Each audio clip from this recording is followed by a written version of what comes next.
సూర్యాపేట జిల్లా రైతుల తరఫున నేను దండం పెట్టి అడుగుతున్నా, నీళ్ళు ఇవ్వండి, రైతులు కాపాడండి.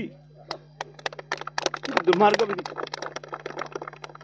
ఇంత దుర్మార్గంగా ప్రభుత్వం ఉండడం అనేది పద్ధతి కాదు. వాస్తవానికి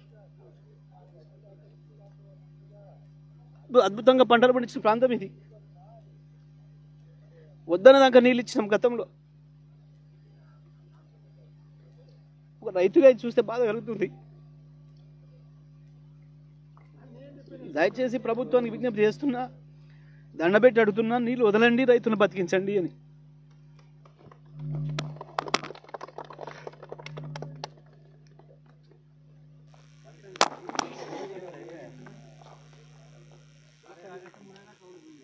రైతు బిడ్డ జగదీశ్ అన్న గారు